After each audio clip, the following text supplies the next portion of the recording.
এবার দেখো, হ্যালো বন্ধুরা, এবার ক্লাস 7-এর নিজে করি 1.2-এর 6-এর অঙ্কটা বলছে কোনো সম্পত্তির মোট পরিমাণের 5/7 মূল্য 2,825 টাকা। ওই সম্পত্তির মোট পরিমাণের 2/7 মূল্য কত? তো আমরা ওইভাবেই করব। দেখো, আমরা সমস্যাটি হলো তো আমাদের চেয়েছে মূল্য, তাহলে অংশ, একটা হচ্ছে অংশ আর হচ্ছে মূল্য, যেটা টাকা দিয়ে। এখানে অংশ ছিল 5/7, মূল্য কত? 2,825 টাকা। এখানে অংশটা কত হয়েছে? 2/7, মূল্যটা জিজ্ঞাসা চিহ্ন। তাহলে দেখো, 5/7 মূল্য এইটা, তা 2/7 মানে 7 ভাগের 2 ভাগ, তার মানে এটা অংশটা কমে গেছে। এটা যদি কমে যায় তাহলে মূল্যটাও কমে যাবে, এটা যদি কমে মূল্যটাও কমে যাবে। তা কী সম্পর্ক? সরল সম্পর্ক। তাহলে লিখব অতএব সম্পত্তির অংশ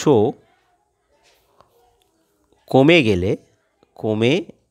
গেলে মূল্য কমে যাবে। অতএব ইহারা কি সম্পর্ক? তাহলে সরল সম্পর্ক। অতএব অনুপাতটি হয় সমান সমান, তাহলে কত হবে? যে সরল সম্পর্ক, তাহলে আমার নিচে এখান থেকে তাহলে 2/7 5/7 হবে, 2/7 আর নিচে 5/7 সমান। এটা যে ভেঙে ফেলি আমরা, 2/7 গণিতক উল্টে যাবে, এটা মেন ভাগের লাইন, তাহলে 7/5 হবে, 7 কেটে যাবে, 2/5। অতএব তাহলে নির্ণেয় মানে এই জিজ্ঞাসা চিহ্ন, নির্ণেয় দাম কত না 2,825, ওইটার সঙ্গে এই অংশটা গুণ হবে 2/5, এত টাকা।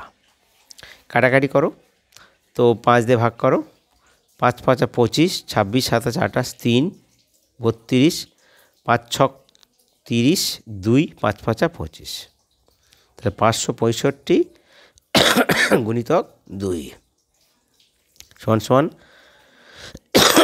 গুণ করো, 5 দুগুণে 10, 6 দুগুণে 12, 2 1 12, 13 হাতে 1, আর 5 দুগুণে 10 1 11, 1130 টাকা। এইটা আমাদের তার নির্ণয় দাম হলো 1130 টাকা। ঠিক আছে? এবার দেখো 7-এরটা বলছে একটি শিবিরে 48 জন সৈন্যের 7 সপ্তাহের খাবার মজুদ আছে। যদি ওই দলে আরও 4 জন সৈন্য যোগ দেয় তবে ওই পরিমাণ খাবার কত সপ্তাহ চলবে? ঠিক আছে, তাহলে সমস্যাটি হলো কি বলেছে যে সপ্তাহ। হ্যাঁ, প্রথমে জনসংখ্যা আর সপ্তাহ সংখ্যা। জনসংখ্যা কত? 48 জন। কদিন চলছে না? 7 সপ্তাহ। এখন আরও 8 জন সৈন্য যোগ দিচ্ছে, তাহলে 48 যোগ 8 কত হলো? 8 8 16 6 হাতে 1, 1 4 5, 56 জন। তাহলে কত সপ্তাহ চলবে? তাহলে দেখো, 48 জনের যদি 7 সপ্তাহ চলে, 56 জন, তাহলে বেড়ে গেছে। এটা যদি বেড়ে যায় তাহলে সপ্তাহটা, তাহলে এখানে যেহেতু জনসংখ্যা বেড়ে গেছে তাহলে নিশ্চয়ই সপ্তাহটা কমে যাবে। তা একটা বাড়ে একটা কমলে কী সম্পর্ক? ব্যাস সম্পর্ক। তাহলে অতএব সৈন্য সংখ্যা বেড়ে গেলে সপ্তাহ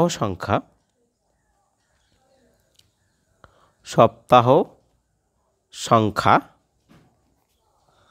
কমে যাবে।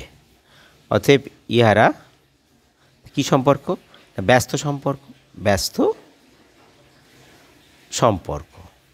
অতএব অনুপাতটি হয় কত হবে, যেহেতু ব্যস্ত সম্পর্ক যেখান থেকে শুরু করছি, তা সরল হলে 56/48 হতো, ব্যস্ত যেহেতু, তা 48/56, 48/56। অতএব নির্ণেয় সপ্তাহ সংখ্যা সমান এই 7 গুণিতক 48-এর 56, 27-এ 56 আর 4 6 48 6 সপ্তাহ। এটা হচ্ছে উত্তর। ঠিক আছে,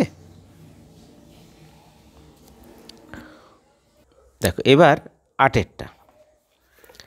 একটি জাহাজে 50 জন নাবিকের 16 দিনের খাবার মজুদ আছে।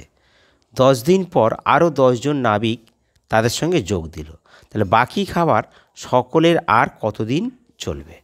ঠিক আছে, তাহলে সমস্যাটা কী হলো? তো প্রথম লিখব আমরা, সমস্যাটি হলো, হ্যাঁ, আর কতদিন, তার দিন সংখ্যা রাখতে হবে আমাকে। দেখো সমস্যাটি হলো, তাহলে কি হবে না, আমাদের বের করতে বলেছে কতদিন চলবে। তাহলে জনসংখ্যা, নাবিক সংখ্যা আর হলো দিন সংখ্যা। এবার নাবিক সংখ্যা প্রথমে দেখো 50 জন নাবিকের চলছিল কদিন? 16 দিন।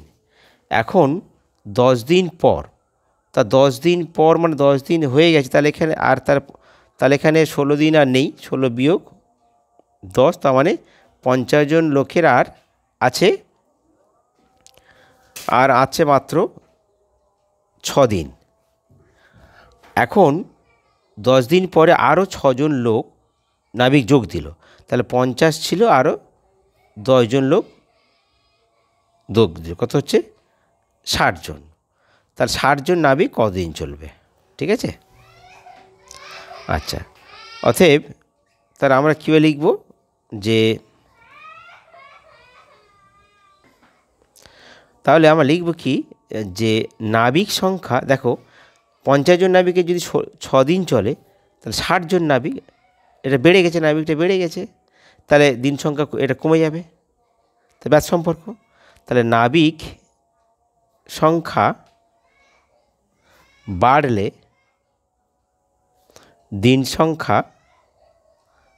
সংখ্যা কমে যাবে। অতএব ইহারা কি সম্পর্ক? ব্যস্ত সম্পর্ক। অতএব অনুপাতটি হবে কত? তাহলে যেহেতু ব্যস্ত সম্পর্ক, তাহলে এখানে 50-এ 60 হবে, সরল হলে 60-এর 50 হতো, 50-এর 60। অতএব নির্ণেয় দিন সংখ্যা সমান তাহলে কত আসবে? এই 6 গুণিতক 50-এর 60, 6 10-এ 60, 10 করে 5 10-এ 50 সমান 5 দিন। এইটাও আমাদের উত্তর। বন্ধুরা, তোমাদের যদি ভিডিও ভালো লাগে তোমরা সাবস্ক্রাইব করতে ভুলো না। ঠিক আছে।